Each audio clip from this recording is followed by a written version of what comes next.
భారతీయ సనాతన ధర్మాన్ని పరిరక్షిస్తూ అదేవిధంగా సమాజంలో ఉన్నటువంటి సామాజిక అసమానతలను తగ్గించే విధంగా నిరంతరం వారి జీవితాన్ని త్యాగం చేస్తూ ఎన్నో ఏళ్ల సంవత్సరాలుగా మన రాష్ట్రంతో పాటు దేశంలోని వివిధ రాష్ట్రాలలో సామాజిక సామరస్యత కళామంచ్ జాతీయ కన్వీనర్గా పనిచేస్తున్నటువంటి అప్పల ప్రసాద్ గారు మాలాంటి ఎంతో మంది యువకులకు సామాజికంలో ఆది సనాతన భారతదేశంలో ఏదైతే చెప్పిందో వాటిని తూచా తప్పకుండా యువతలో నిరంతరం వారికి మానసిక ఉత్సాహాన్ని, సామాజిక బాధ్యతను, దేశం పట్ల గౌరవాన్ని, ధర్మం పట్ల నిబద్ధతను నేర్పిస్తూ అందరినీ చైతన్యపరుస్తున్నటువంటి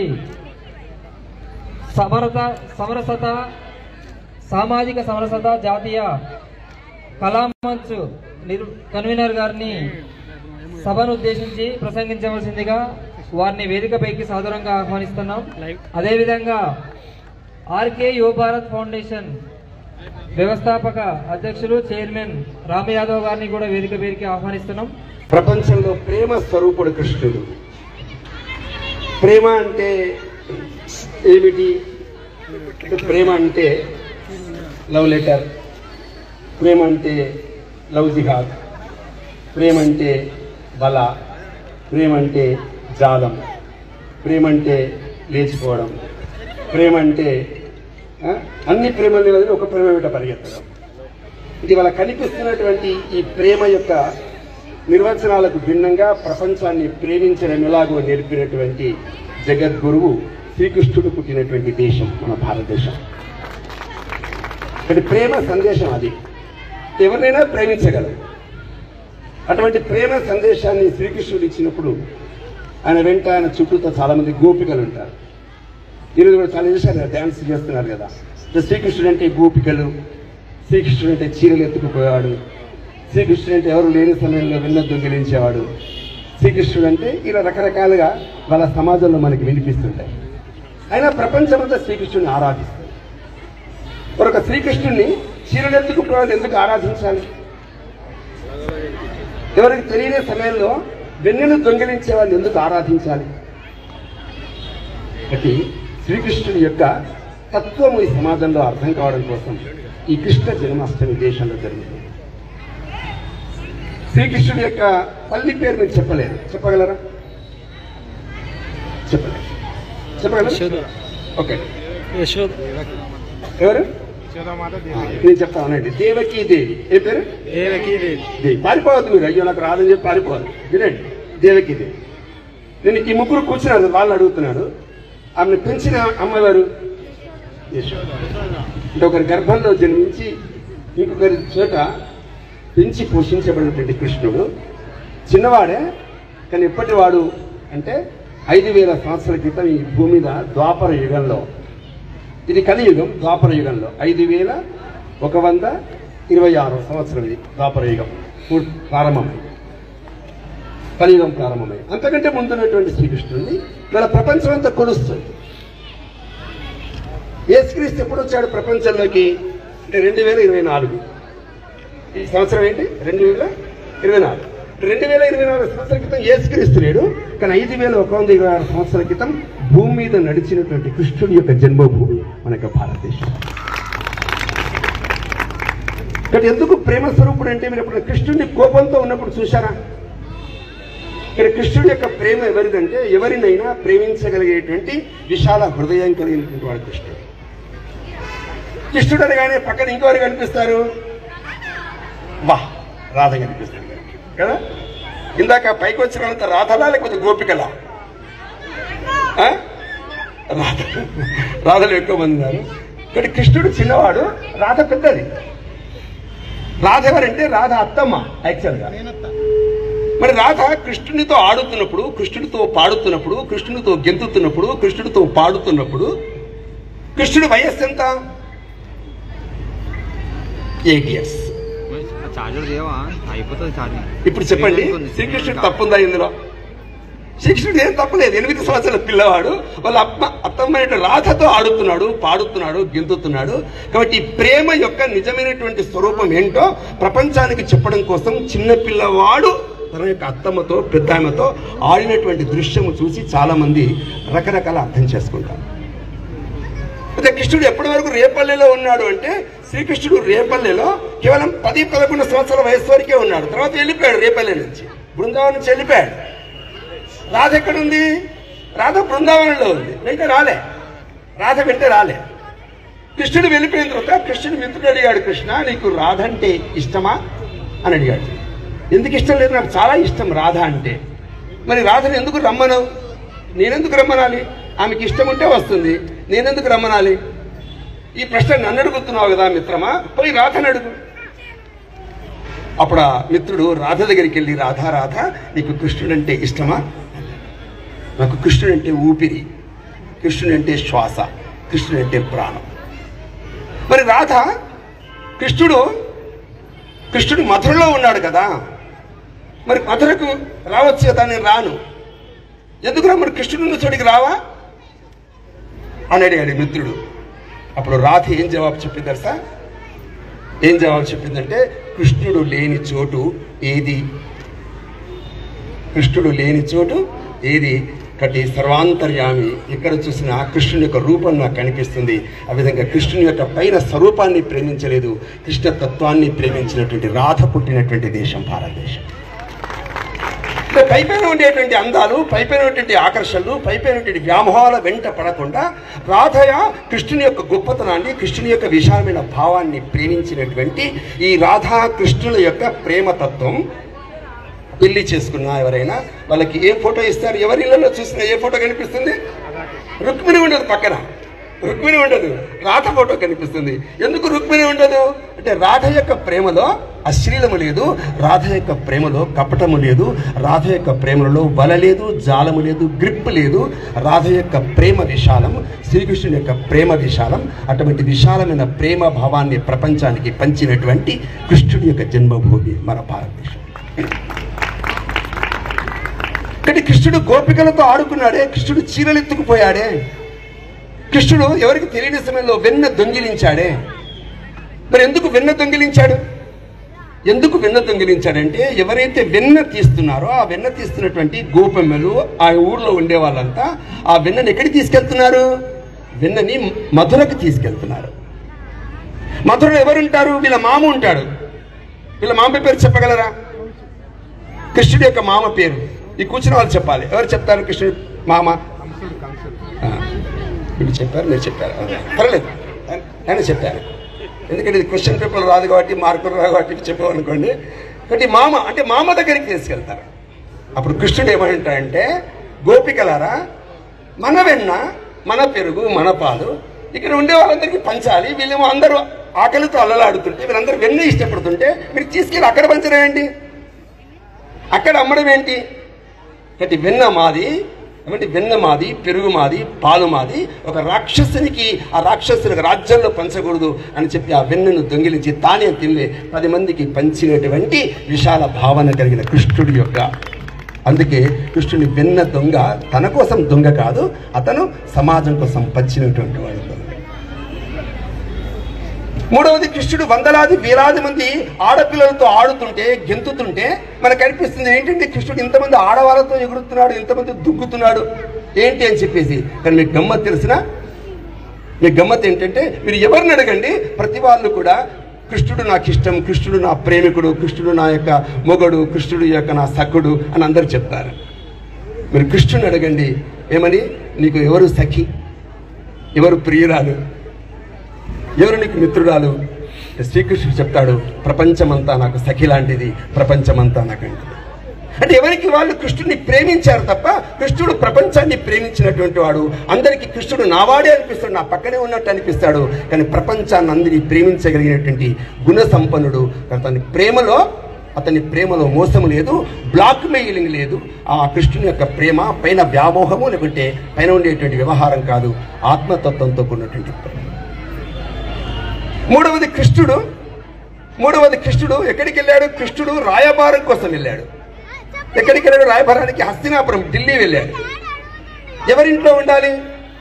2 స్టార్లు 3 స్టార్లు హోటల్లో ఉండాలి. దుర్యోధన ఇంట్లో ఉండాలి, శకుని ఇంట్లో ఉండాలి, ధృతరాష్ట్ర రాజధాని ఇంట్లో ఉండాలి, రాజు ఇంట్లో ఉండాలి. కానీ అక్కడ ఉండలే కృష్ణుడు. ఎవరింట్లో ఉన్నాడు? ఎవరైతే దాసి పుత్రుడు, ఇంట్లో పనివాళ్ళు ఉంటుందండి, పనివాళ్ళు, ఆ పనివాళ్ళ యొక్క పుత్రుడు, అతని పేరు విదురుడు, అతని ఇంటికి వెళ్ళి అతని ఇంట్లో భోజనం చేసినటువంటి, అందరినీ వివక్షత లేకుండా చూసిన కృష్ణుడు యొక్క సమానత్వం పుట్టినటువంటి దేశం భారతదేశం. మీకు అర్థమవుతుంది ఆ కృష్ణుడి గొప్పవాడు ఎందుకు అయ్యాడో చెప్తున్నాను. కృష్ణుడు ఎందుకు గొప్పవాడంటే ఎందుకోసం? ధర్మరాజు రాజసుయాగం చేశాడు. ప్రపంచంలోని రాజులందరూ ఆ యొక్క రాజసుయాగానికి వచ్చారు. కొందరు బియ్యం తీసుకొచ్చారు, కొందరు సరుకులు తీసుకొచ్చారు, ఇంకొందరు కూరగాయలు తీసుకొచ్చారు, కొందరు వంట వండారు, కొందరు విస్తరాకులు వేశారు. అందరూ పనులు పంచుకొని చేస్తుంటే కృష్ణుడు అడిగాడు. ఏమడిగాడు తెలిసినా? మరి అందరికీ పనులు చెప్తున్నావు ధర్మరాజా, నాకు కూడా ఇతను పని చెప్పవా అంటే, మీరు దేవాది దేవుడు, మీకేం పని చెప్పాలి? నేను దేవాది దేవుడిని ఎందుకు అవుతాను? నేను మీలో భాగం కదా, నాకు కూడా నేను పని చెప్పండి. వీళ్ళు విస్తరాకులు వేసే పని అప్పయిపోయారు, వీళ్ళు వంట వండే పని అప్పయిపోయారు, వడ్డించే పని అప్పయిపోయారు, నువ్వే ఎంచుకో అంటే అప్పుడు కృష్ణుడు ఏమని ఎంచుకున్నాడు? అందరూ తిన్న తర్వాత ఆ విస్తరాకులు ఎత్తే పని ఎంచుకున్నటువంటి కృష్ణుడి యొక్క జన్మభూమి భారతదేశం. అంటే చేసే పని తక్కువ కాదు. అంటే మెతుకులు ఎత్తడం, విస్తరాకులు ఎత్తడం ఇది సరైనటువంటిది కాదు. కొంతమంది ఎత్తాలి, వాళ్ళే ఎత్తాలి కాకుండా ఇంట్లో ఒక తల్లి ఏ విధంగా ఆ విధంగా సమాజంలో నడుస్తుందో అదే పద్ధతిలో కృష్ణుడు సమాజాన్ని దగ్గరగా చూసి చిన్న పని పెద్ద పని భేదము లేకుండా చూడగలిగేటువంటి వాడు శ్రీకృష్ణుడు. అటువంటి శ్రీకృష్ణుడు ఇవాళ ఒక వర్గానికి చెందినవాడిగా మనకి అనిపిస్తుంది. పుట్టింది యాదవ కుటుంబంలో, గుర్తుపెట్టుకోండి, పుట్టింది యాదవ కుటుంబంలో, ప్రపంచంలో అన్ని వర్గాల ప్రేమను పొందినటువంటి వాడు శ్రీకృష్ణుడు. పుట్టింది యాదవ కుటుంబంలో. మీకు తెలిసిన శ్రీకృష్ణుడి యొక్క యుద్ధం జరుగుతున్నప్పుడు అటు కౌరవులు పాండవులు ఉంటే యాదవులంతా ఎడు దిక్కున్నారు? యాదవులంతా కౌరవులు దిక్కున్నారు. కృష్ణుడు ఎవరు దిక్కున్నారు? పాండవులు దిక్కున్నారు. కాబట్టి వాళ్ళ సమాజంలో యాదవులంతా దుర్మార్గం వైపు, దౌష్ట్యం వైపు, దౌర్జన్యం వైపు ఉంటే ఈ రోజున యాదవులు అటుండాలా? కృష్ణుని వైపు ఉండాలా? కృష్ణుని వైపు ఉండాలి. కాబట్టి కృష్ణుని వైపు ఎవరుంటారో వాళ్ళంతా యాదవులే అని చాటి చెప్పేటువంటి దేశం భారతదేశం. మీకు అర్థమవుతుంది ఆ సమాజంలో శ్రీకృష్ణుడు ఏమి సందేశం ఇవ్వబోతున్నాడు ప్రపంచంలో. 1949లో దేశంలో భారత రాజ్యాంగం ఆమోదించబడింది. భారత రాజ్యాంగం ఎవరు రాశారంటే అంబేద్కర్ పేరు చెప్తారు. నేనేమంటే అంబేద్కర్తో పాటు 290 మంది రాజ్యాంగ కర్తలు రూపొందించిన ఆ యొక్క పుస్తకంలో ఒక బొమ్మ ఏముంటుందో తెలిసిన? ఒక బొమ్మ రాముడు, లక్ష్మణుడు, సీత లంకను గెలిచి అయోధ్యకు వస్తున్న బొమ్మ కనిపిస్తుంది భారత రాజ్యాంగంలో. ఇంకొక బొమ్మ ఏముంటుందో తెలిసిన? శ్రీకృష్ణుడు అర్జునుడికి భగవద్గీత బోధిస్తున్న చిత్రం ఉంటుంది. ఇదేంటంటే భారత రాజ్యాంగంలో ఎందుకు 1000 సంవత్సరాల క్రితం బొమ్మలు ఎందుకున్నాయి అంటే, ఎక్కడ స్వేచ్ఛ లేదో, ఎక్కడ సమానత్వం లేదో, ఎక్కడైతే ఋషులు మునులు ప్రజలు హింసించబడ్డారో, ఎవరి హక్కులు భంగమైనయో, ఎవరి కారణంగా ఆడవాళ్ళు కిడ్నాప్ గురవుతున్నారో అట్లాంటి చోట రాముడు అవతరించి ఆ యొక్క మానవ హక్కులు కాపాడడం కోసం రావణుడిని చంపి మానవ హక్కుల్ని, పౌర హక్కుల్ని కాపాడినటువంటి రాముడు పుట్టినటువంటి దేశం నా భారతదేశం. ఇది భారత రాజ్యాంగంలో రాయబడింది. మరి కృష్ణుడు ఎవరండి? ఇవాళ దేశంలో ఉండేటువంటి ఒక అర్జునుడు అనేటువంటి నిమిత్త మాత్రుడు. అర్జునుడికి ఎన్ని కళలు ఉన్నాయి? అన్ని కళలు ఉన్నాయి. చతుష్షష్టి కళలు, 64 కళలు ఉన్నాయి. డ్యాన్స్ చేయగలడు, పాట పాడగలడు, యుద్ధము చేయగలడు, ప్రేమించగలడు, ప్రయాణం చేయగలడు, అన్ని రకాల శక్తులు ఉన్నాయి. ఏమండి, శంకరుణ్ణి తపస్సు చేసి పాశుపతాస్త్రం సాధించినటువంటి అస్త్రం ఆయన దగ్గర ఉంది. కానీ ఏమీ లేదు, ఆత్మవిశ్వాసం లేదు, ధైర్యం లేదు. సమాజంలో వస్తున్నటువంటి సవాళ్ళను ఎదుర్కొనేటువంటి స్థితి, సాహస పరాక్రమాలు ఎవరి దగ్గర లేవు? అర్జునుడి దగ్గర లేవు. ఇవాళ సమాజంలో కూడా, హిందూ సమాజంలో ఇవి కొరవడ్డాయి సమాజంలో. అందుకే అర్జునుని నిమిత్తం మాత్రంగా చేసుకుని ఆత్మవిశ్వాసాన్ని, స్ఫూర్తిని, ప్రేరణ నింపడం కోసం 700 శ్లోకాలతో భగవద్గీత సందేశం ఏమి తెలియజేస్తుంది? మానవుడిగా పుట్టినందుకు మనం ఏం చేయాలనేటువంటి సంకల్ప మాత్రమేటువంటి ఉద్దేశాన్ని ప్రపంచానికి చాటి చెప్పడం కోసం ఒక భగవద్గీత చిత్రాన్ని భారత రాజ్యాంగంలో మనం పెట్టుకున్నాం. అది భారతదేశం ప్రపంచంలో. కృష్ణుడు 5000 సంవత్సరాల క్రితం నాటివాడు. మరి రాముడు ఎప్పటి వాడండి? రాముడు 18 లక్షల సంవత్సరాల క్రితం నాటివాడు. అందుకే భారత రాజ్యాంగంలో ఏముంటుంది? India that is Bharat. India ఎవరు పెట్టారు? ఇండియా పేరు ఇంగ్లీష్ వాడు పెట్టాడు. ఇంగ్లీష్ వాడు పేరు పెట్టక ముందు దేశం లేదా? ఇంగ్లీష్ వాడు పేరు పెట్టక ముందు, ఇంగ్లీష్ వాడు లేక ముందు, ఇంగ్లీష్ వాడు పుట్టక ముందు, ఇంగ్లీష్ వాడు బట్టలు కట్టక ముందు ప్రపంచానికి ఈ దేశంలో ఒక రైతు పొలము దున్ని పంట పండించి పత్తి నుంచి నూలు తీసి వస్త్రాలు వేసి డిజైన్ చేసి రంగులు వేసి అద్దకాలు వేసి ప్రపంచానికి బట్టలు కట్టడం ఎలాగో నేర్పినటువంటి దేశం భారతదేశం ప్రపంచంలో. అప్పటి వరకు మరి ఇంగ్లీష్ వాళ్ళు బట్టలు కట్టుకోవడం లేదా? వాళ్ళు బట్టలు కట్టుకోవట్లే. మరి ఏం కట్టుకుంటున్నారు? వాళ్ళంతా గొర్రెల్ని తీసుకొచ్చి గొర్రెల్ని పెంచి పోషించి గొర్రెల్ని చంపి గొర్రెలు బొచ్చు తీసి వాటిని ఉతికి వాటికి రంగులు అద్ది ఆ బొచ్చుతో అంగే దొడుకుంటే బాబు బొచ్చులతో కాదు అంగే దొడుకునేది పద్యతో అని ప్రపంచానికి చెప్పినటువంటి దేశం భారతదేశం ప్రపంచంలో. అందుకే భారతదేశం యొక్క గొప్పతనాన్ని ప్రపంచానికి చాటి చెప్పడం కోసం ఈ రోజు కాదు, కొన్ని వందల వేల సంవత్సరాల క్రితం ప్రపంచంలో జరుగుతున్నటువంటి స్థితి వాళ్ళ దేశంలో. అందుకే హిందుత్వం ఉంటే హిందూ ధర్మము మిగతా మతాల లాంటిది కాదు సుమా. ఏమంటే క్రైస్తవం లేనప్పుడు, ఇస్లాం లేనప్పుడు ప్రపంచంలో హిందూ ధర్మము ప్రపంచంలో విస్తరించింది దేశంలో. అందుకోసమే ఈ దేశంలో మనం అందరూ ఇక్కడ కూర్చున్నాం కదా. మీ అమ్మలు అక్కలు చెల్లెలు తమ్ముళ్ళు వచ్చారా లేదా? కుటుంబాలు వచ్చాయా? ఇక్కడ రాలేదా? 12-1 గంట అయిన తర్వాత కూడా ఇంటికి వెళ్ళకపోతే అమ్మ బేజారు అవుతుందా లేదా? నాన్న ఎదురు చూస్తాడా లేదా? 2 దాటి 3 దాటిన తర్వాత కూడా ఎవరు రాకపోతే ఇంట్లో అమ్మ బెంబేలు పడుతుందా లేదా? ఎందుకు పడుతుందండి? కుటుంబం ఉంది, ఫ్యామిలీ. ఈ ఫ్యామిలీ సిస్టమ్ ప్రపంచంలో ఎక్కలేదు, కేవలం భారతదేశంలో ఉంది ఫ్యామిలీ సిస్టమ్ ప్రపంచంలో. మరి అమెరికాలో లేదా? అమెరికాలో ఫ్యామిలీ లేదా? ఇంగ్లాండ్లో ఫ్యామిలీ లేదా? ఉంది. ఇంగ్లాండ్లో ఉంది ఫ్యామిలీ. కానీ ఆ ఫ్యామిలీ ఎలా ఉంటుంది తెలిసిన? ఇంట్లో తల్లులు ఉంటారు, పిల్లలు ఉంటారు, తండ్రులు ఉంటారు. ఎటువైంది సార్ అడగొద్దు, మనం ఉంటారు అంతే వాళ్ళు. అందుకే అమెరికా వాళ్ళు ఏం చెప్తాల్సిన? ఫాదర్లెస్ నేషన్, తండ్రులు లేని దేశం అమెరికా ప్రపంచంలో. ఇద్దరు భార్యాభర్తలు పక్కన నిలబడి వేదిక మీద మాట్లాడుతుంటే వాళ్ళ అందం చూసి, వాళ్ళ యొక్క సౌందర్యం చూసి, వాళ్ళకి మేకప్ చూసి, వాళ్ళ యొక్క లిప్స్టిక్ చూసి, వాళ్ళ యొక్క డ్రెస్ చూసి వాళ్ళని చూసి మీరు పార్వతీ పరమేశ్వర్ అనొద్దు, లక్ష్మీనారాయణ పిలవద్దు, రాధాకృష్ణుడు అనొద్దు, సీతారాములు అసలే అనొద్దు. ఎందుకు తెలిసినా ఆమె అప్పటికి 6వ పెళ్లి, ఈయనకి అప్పటికి 7వ పెళ్లి. అంటే ఎన్ని విడాకులు తీసుకుని ఆ విధంగా సమాజంలో ఏదో మనిషి కనిపిస్తే భోగజంతుగా. కాబట్టి ఆడదంటే ఎవరండి? ఆడదంటే అనుభవించి వదిలిపెట్టేది. ఆడదంటే ఎవరండి? కేవలం సంతానానికి వదిలిపెట్టేది. కాబట్టి ఆడదంటే భోగ వస్తువు. అట్లాగైతే సబ్బు ఉపయోగించుకుంటామో, ఎట్లయితే పేస్ట్ ఉపయోగించుకుంటామో, ఏ విధంగానైతే మనం డ్రెస్ తొడిగి పడేస్తామో ఆ విధంగా ఆడదంటే ఏంటి? ఆడది ఊరిగా డ్యాన్స్ చేస్తుంటే, ఆడది అందంగా కనిపిస్తే ఆ అందాన్ని ఎట్లా ఉపయోగించుకుని రాచి రంపాన పెట్టి సమాజం మీద విసిరేటువంటి ఒక పురుషాధిక్య సమాజం పాశ్చాత్య ప్రపంచంలో కనిపిస్తే, ఈ దేశంలో ఆడదంటే గొప్పది, ఆడదంటే బహుమతో ప్రజ్ఞాశాలి, ఆడదంటే మేనేజ్మెంట్ గురువు, ఆడదంటే కుటుంబాన్ని నడిపేది, ఆడదంటే సమాజాన్ని తీసుకుపోగలిగేటువంటి శక్తివంతురాలని చెప్పి రాముడు ఇంకే రకరకాల భార్యల్ని పెళ్లి చేసుకోలే, కేవలం ఏకపత్ని వ్రతుడై సీతని ప్రపంచానికి చూపించిన రాముడు పుట్టినటువంటి దేశం భారతదేశం. మిత్రులారా, ఇప్పుడు మీరు చెప్పండి, ఆడదంటే డ్యాన్సా? ఆడదంటే రమ్మకృష్ణనా? ఆడదంటే ఇంకేదో సమాజంలో ఉండే హీరోయిన్లు మాత్రమేనా? కాదు సుమా. ఆడది అంటే సమాజాన్ని శాసించగలిగేది, సమాజం నడిపించగలిగేది ఆడది అంటే. అటువంటి స్థితిలో ఆడదాన్ని మనం చూడగలుగుతున్నామా సమాజంలో?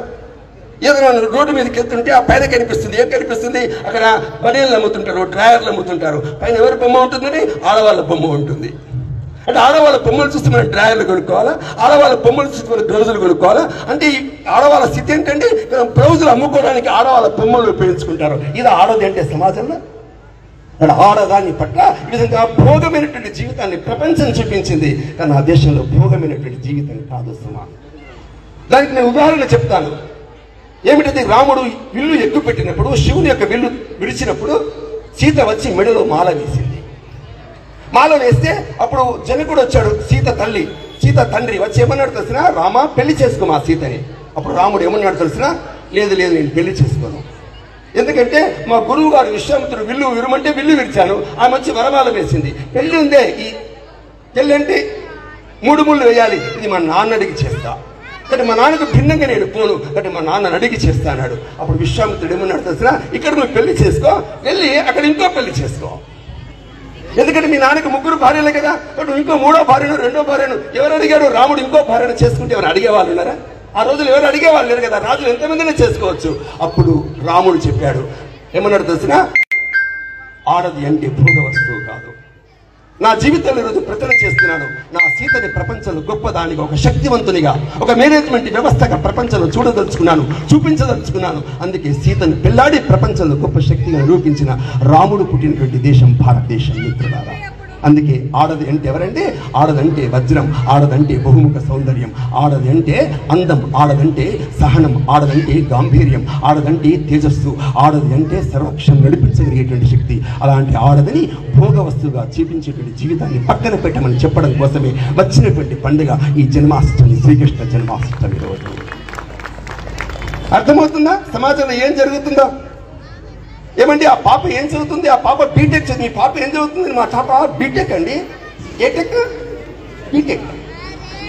ఫస్ట్ ఇయర్ అయిపోయింది, సెకండ్ ఇయర్ అయిపోయింది. ఎక్కడి నుంచి వచ్చింది? ఏదో గ్రామాల నుంచి వచ్చింది, ఫస్ట్ ఇయర్ నుంచి వచ్చింది. ఫస్ట్ ఇయర్ అయిపోయింది, సెకండ్ ఇయర్ అయిపోయింది, థర్డ్ ఇయర్ అయిపోయింది, ఫోర్త్ ఇయర్ అయిపోయింది. ఇక రాదు అటు నుంచి అటే.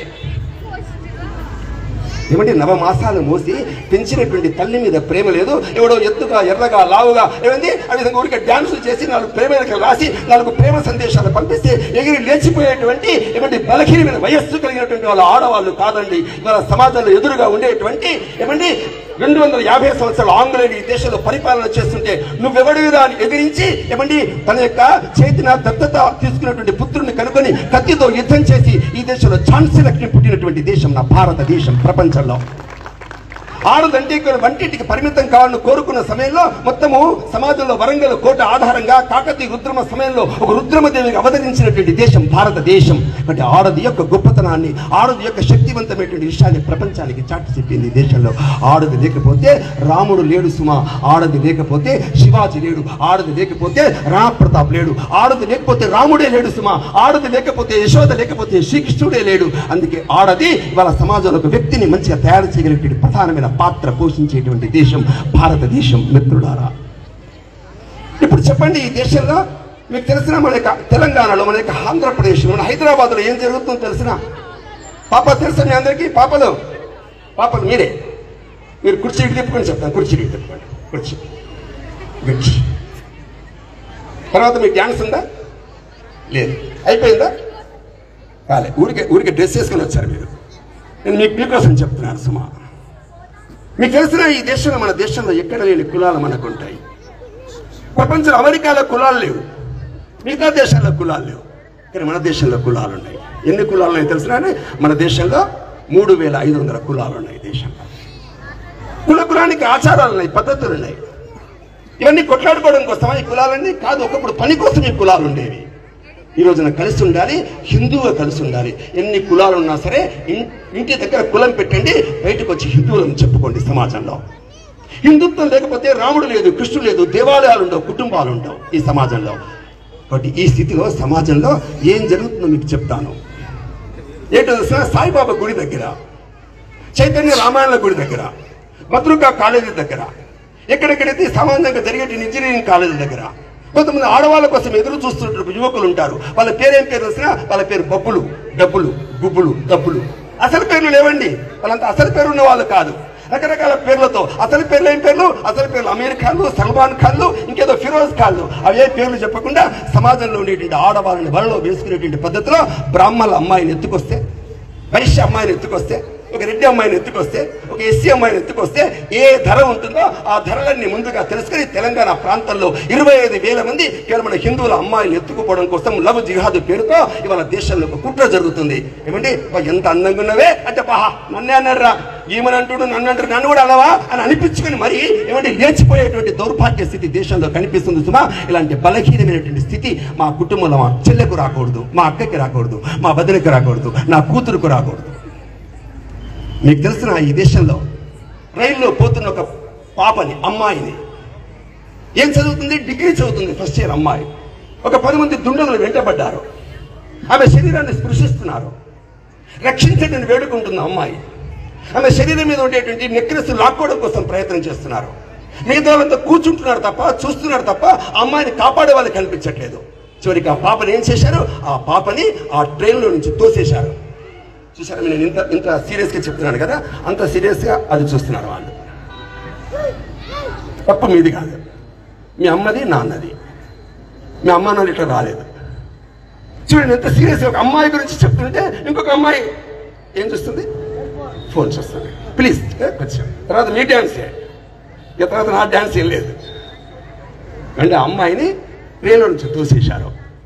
అమ్మాయి కుడికాలు విరిగిపోయింది. ఏమంటే కుడికాలు విరిగిపోయిన అమ్మాయిని ఎవరు పెళ్లి చేసుకుంటారు? కుడికాలు విరిగిపోయినటువంటి అమ్మాయికి బయట ఎవరు ఆసరా ఇస్తారు? తల్లి దగ్గర తీసింది. తల్లి కృత్రిమ కాలు ధరింపచేసింది. ఆర్టిఫిషియల్ లెగ్గుతో ఆ పాప నడిపించింది, పరిగెత్తించింది. ఝాన్సీ లక్ష్మి రుద్రమదేవి యొక్క కథ చెప్పింది. శివాజీ రాణా ప్రతాప్ యొక్క విషయాలు చెప్పింది. స్వామి వివేకానందుని యొక్క ప్రేరణ కలిగించింది. మీకు తెలిసిన ఆ పాప పరిగెత్తుతూ అదే ఒంటి కాలితో ప్రపంచంలో ఎత్తైనటువంటి ఎవరెస్ట్ శిఖరాన్ని ఎక్కిన అరుణిమ సిన్హా పుట్టినటువంటి దేశం భారతదేశం. ఏమండి, ఆడపిల్లలంటే జాలీగా ఎంజాయ్ చేయడం కోసం కాదమ్మా, నాకు బాధ్యతలు ఉన్నాయి సమాజంలో. ఒక డాక్టర్గా, ఒక యాక్టర్గా, ఒక వ్యాపారిగా, ఒక ఉద్యోగిగా, ఒక సాఫ్ట్వేర్ ఇంజనీర్గా నా కుటుంబంలో మా అమ్మ నాన్నలు ఏ పేరుతో, ఏ ఆశయాలతో, ఏ ఆకాంక్షలతో నన్ను పెంచి పోషిస్తున్నారో, డబ్బులు వెదజల్లుతున్నారో, ఆ విధంగా మా అమ్మ నాన్నని ప్రేమించి బాధ్యత నిర్వర్తించాల్సిన కర్తవ్యాలు ఆడపిల్లలకు ఉన్నాయా లేవా? కాబట్టి ప్రేమ పేరుతో రకరకాల వాళ్ళు వలలేసిన, జాలాలేసిన పడకుండా ఒక నిజమైనటువంటి రుద్రమగా, ఒక నిజమైనటువంటి సమాజంలో ఝాన్సీ లక్ష్మిగా, జిజియా మాతగా, ఒక సీతగా, ఒక మండోదరిగా ఈ దేశంలో సమాజంలో ఒక గొప్ప వ్యక్తులుగా తీర్చిదిద్దడం కోసం మనం ప్రయత్నం చేయాలమ్మా.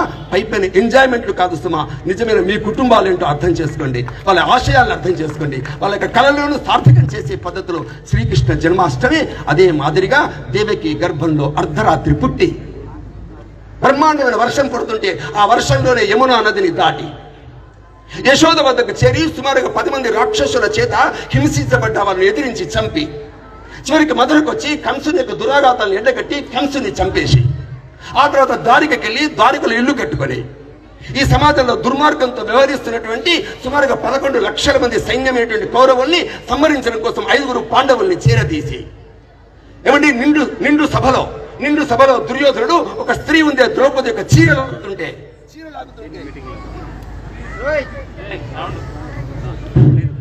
లాగుతుంటే పాపం సంతోషపడుతూ, అబ్బా తొందరగా ముగించిండ్రా, మైకా కూడా ఆగిపోయింది, మంచిగా డ్యాన్స్ ఊరికన్నా హాస్యంగా. ఏమండి చీర లాగుతుంటే ఏమండి భర్తలు ఏమైనా చేశారా? ఏమైనా చేయగలిగారా భర్తలు? చూస్తున్నటువంటి ఆ యొక్క కురువృద్ధులు, కురు పితామహులు చాలా మంది ఉన్నారు, ఏమైనా రక్షించారా? చివరికి చెప్పండి, ఆ ద్రౌపదిని రక్షించింది ఎవరండి? శ్రీకృష్ణుడు రక్షించాడు. మీకు అర్థం చేసుకోండి, కృష్ణుడు పిలిస్తే వచ్చేవాడు, కృష్ణుడు అడిగితే ఇచ్చేవాడు, కృష్ణుడిని ప్రేమిస్తే ప్రేమించేవాడు. కృష్ణుడు అంటే ఎవరండి? కృష్ణుడు అంటే సర్వస్వం సుప్ప. వచ్చేటువంటి ప్రతి ఒక్క సవాల్ని, ప్రతి ఒక్క సమస్యలకి అర్థం, పరిష్కారం శ్రీకృష్ణుడు.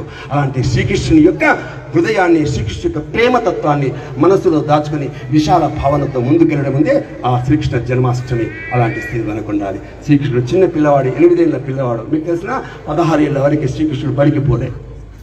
మీరు 3 ఏళ్లకి పిల్లవాడిని కాన్వెంట్ లో చేర్పిస్తున్నారు, ఇంగ్లీష్ మీడియంలో చేర్పిస్తున్నారు, నర్సరీ నేర్పిస్తున్నారు. మీకు తెలిసిన 16 ఏళ్ల వయసు వరకు కృష్ణుడు చదివించలే. ఎందుకు చదివించలే? రోజు కూడా దాడి చేస్తాడు, రోజుకు రాక్షసుడు, రోజు కూడా చంపుతుంటాడు. ఇలాంటి కృత్రిమ స్థితిలో, ఇలాంటి విపత్కర పరిస్థితుల్లో పెరిగాడు శ్రీకృష్ణుడు. సవాలను ఎదిరించాడు. 16 సంవత్సరాల వయస్సులో తన గురువైనటువంటి సాందీపన ఆశ్రమంలో చదువుకొని ఏమండి ఎన్ని నెలలు చదువుకున్నాడు?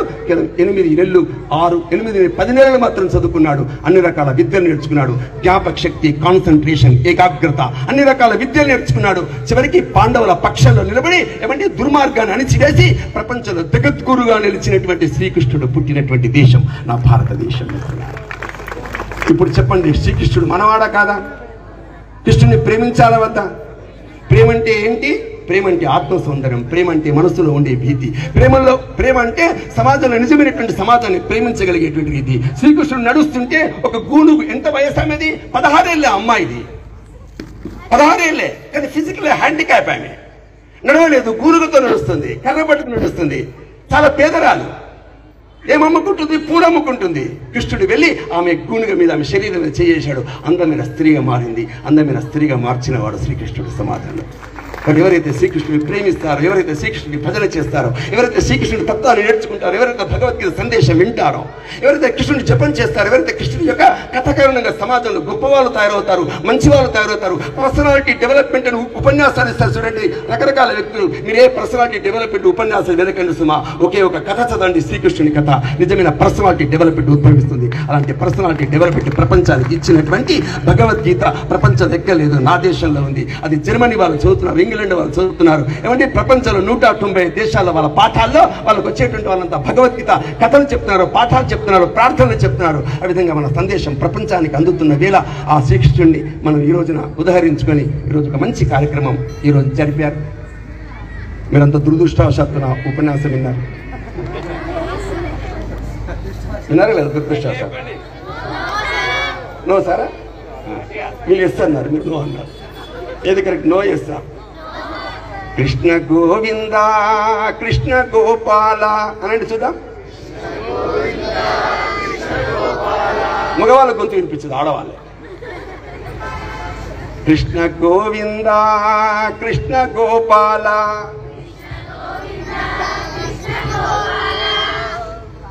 మగవాళ్ళు కాదు, ఆడవాళ్ళు. ఆడపిల్లనే గట్టిగా పడాలి. కృష్ణ గోవింద కృష్ణ గోపాల. కృష్ణ గోవింద గోపాల గొంతెత్తరా.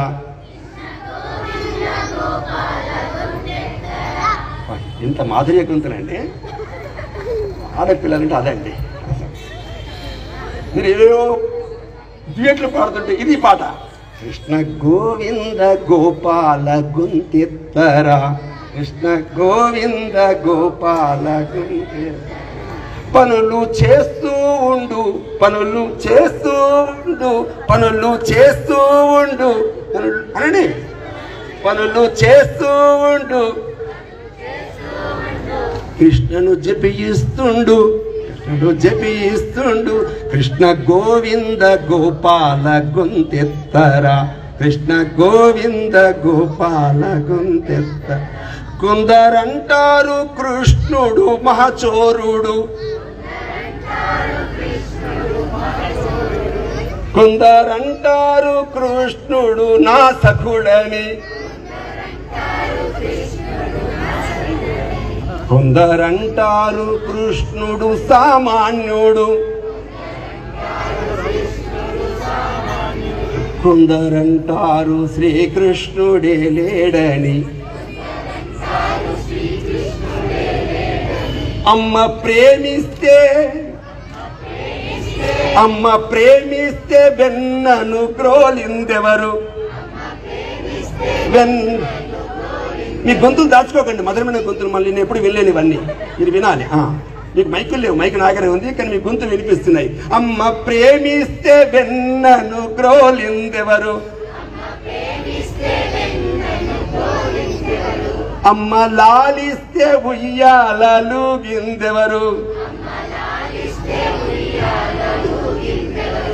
అమ్మ చూస్తుంటే లోకాలు చూపిందెవరు. అమ్మ చూస్తుంటే లోకాలు చూపిందెవరు. అమ్మ నాన్నల కష్టాలు తీర్చిందెవరు. అమ్మ నాన్నల కష్టాలు తీర్చిందెవరు. కృష్ణ గోవింద కృష్ణ గోపాల. కృష్ణ గోవింద కృష్ణ గోపాల. ఎక్కుంటారు గట్టిగా. కృష్ణ గోవింద కృష్ణ గోపాల. కృష్ణ గోవింద కృష్ణ గోపాల.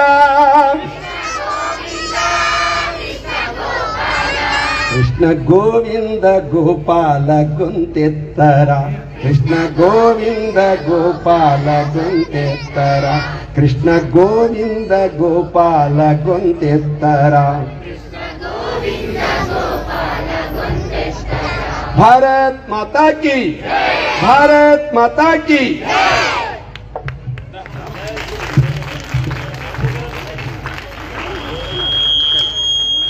కృష్ణ జన్మాష్టమి రోజున సాక్షాత్తు శ్రీకృష్ణ భగవానుడే వచ్చి మనకు ఉపదేశం చేసినంతగా తమ అమూల్యమైన అద్భుతమైన ప్రసంగాన్ని అందించినటువంటి అప్పల ప్రసాద్ గారికి ఆర్కే యువ భారత్ ఫౌండేషన్ తరఫున ధన్యవాదాలు తెలియజేసుకుంటూ, సభని గోపికా కృష్ణులు అలంకరించినప్పుడు అలంకరణలో మనం కూడా భాగం అవ్వాల్సి ఉంటుంది.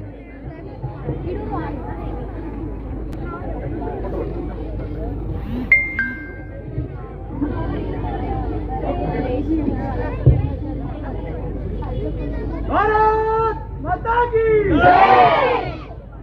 जय श्री कृष्ण, जय श्री कृष्ण, जय श्री कृष्ण, जय श्री कृष्ण।